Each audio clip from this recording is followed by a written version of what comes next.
Hey all you nerds, Gabe aka Froopy Art here, and welcome back to our Gravity Falls and Cryptid inspired Pokemon region. But before we get going, this episode is the start of me looking for viewer suggestions, and the prompt will be at the end of the video, so be sure to stick around for that. But first, in the previous episode, you visited the local pool and found out that Lazy Susie has gone missing. You get a lead that she was last seen entering the psychic's tent nearby, which the Pokemon professor is less than thrilled about investigating.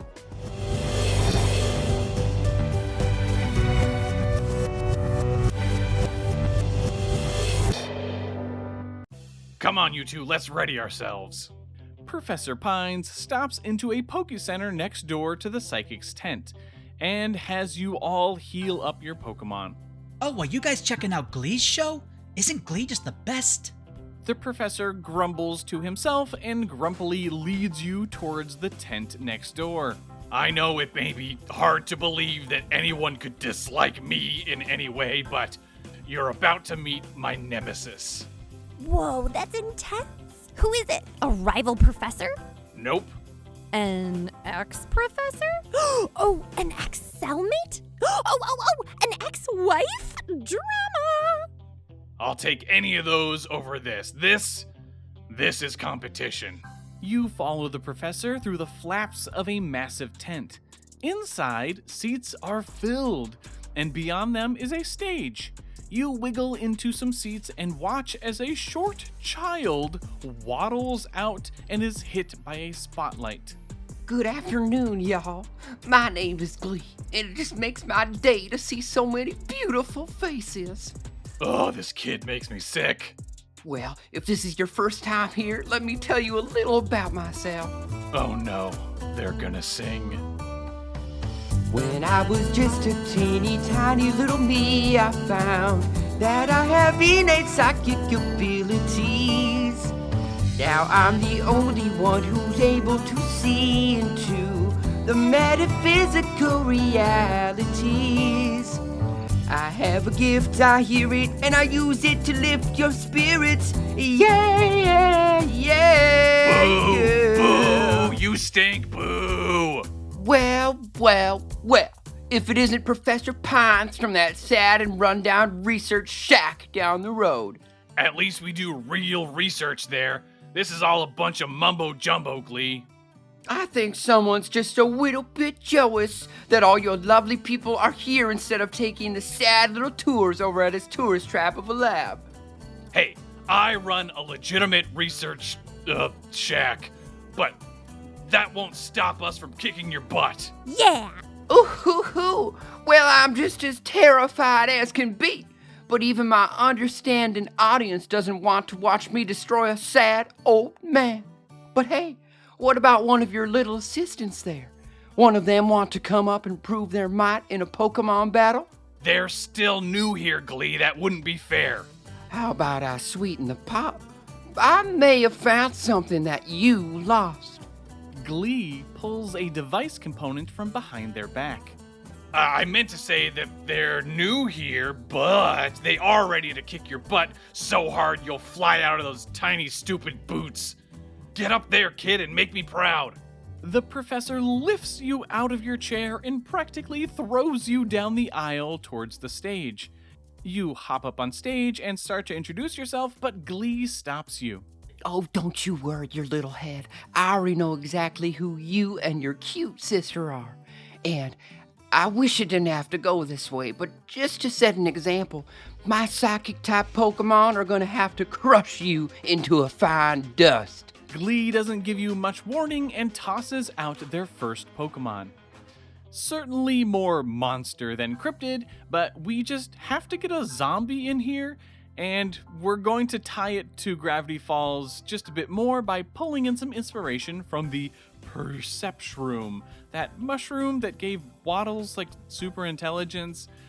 And also fun, but there is a real-life mushroom that looks like a little brain. Very cute. I mean, cute really isn't the goal here. We're going for a design that lives in the Pokemon world, but is really about as gross as you can go. I mean, its brains are kind of just like falling out of its head. I don't like to reuse designs, but I did definitely pull some elements from a Last of Us zombie design that I had done in the past. It just works so well here. Okay, let's go ahead and meet Mushy Mind, the brain fungus Pokemon. The strange fungal growth on this poison type's head has granted it psychic abilities. Mushy Mind's mastery of psychic attacks is surprising, as it otherwise appears to be just a mindless husk. Their fungus requires a great deal of energy, and so they are always looking for food. Mushy Mind will eat anything, and trainers have even received a few nibbles. Its ability is Poison Touch, and that may poison the target whenever it makes contact. And a hidden ability, because it's a dumb zombie, is Unaware. It's a pretty nasty little zombie, but not particularly strong as you knock it out. After that, Glee throws out another Mushy Mind. Interesting, multiple of them. Maybe that's a little clue as to how these Pokemon evolve. Anyway, you take it out and Glee sends out their next Pokemon. Now, we ran into Sprutama a while back, but now we get to meet its evolution. Again, we're looking at the various forest spirits, but taking some Australian inspiration for this stage.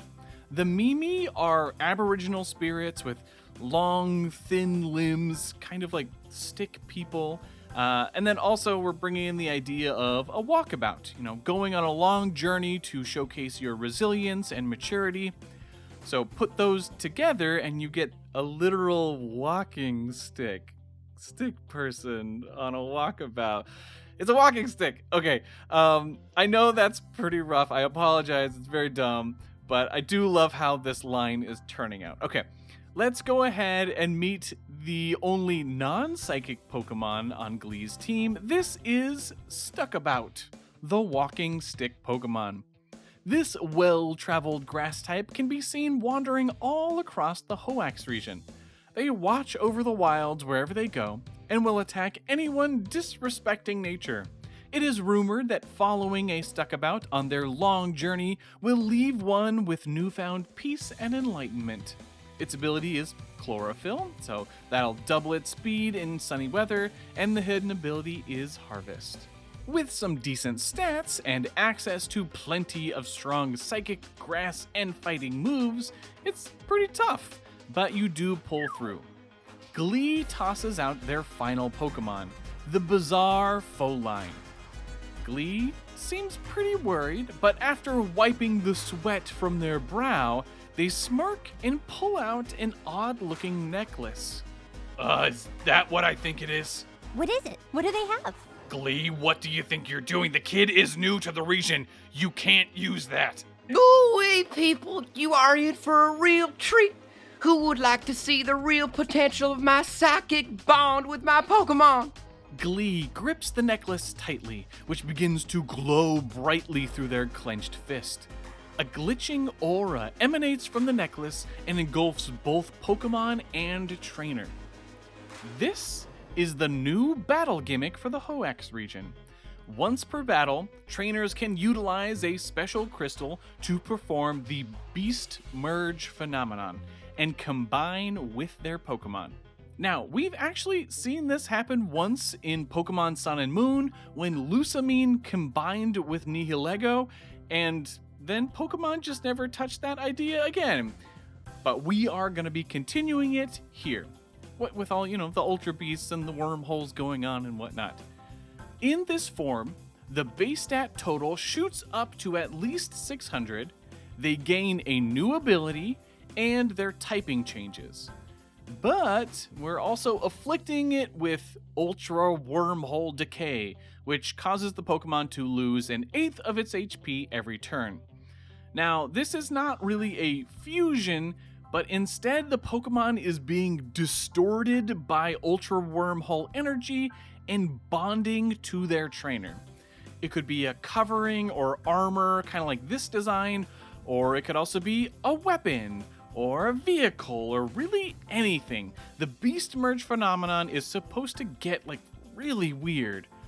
for Glee and Foline, we're combining them into another Dungeons and Dragons baddie, the Mind Flayer. We'll go over the prompts at the end of the video, but I am going to need some help coming up with new forms, so stick around for that. I can't wait to hear your ideas. It's gonna be fun. Okay, let's meet Beast Merge Foline, the Mind Flayer, which is now a pure dark type. Trainers who have bonded with the otherworldly Foline are overwhelmed by its writhing tentacles during the Beast Merge phenomenon. Dark thoughts overtake the trainer, and they can't help but lash out at their surroundings. Even days after unfusing, both Foline and their trainer are plagued by vivid nightmares of unknowable interdimensional horrors.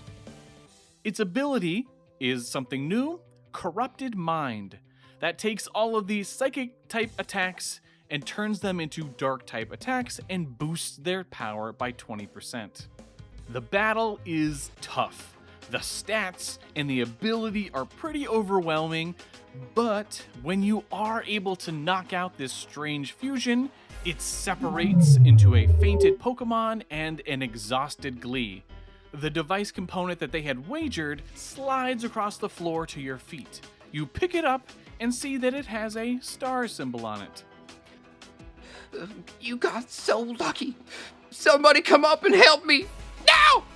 Looking over, you see a couple people in hoods rush on stage and scoop up the tiny Glee.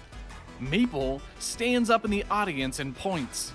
It's those people again, the ones that took Lazy Susie. After them! The hooded figures bail on helping Glee and book it for an exit. Being so close, you are able to keep up. You can hear Professor Pines and Maple shouting as they try to get through the crowd, but you decide that you need to go alone if you don't want to lose sight of the culprits.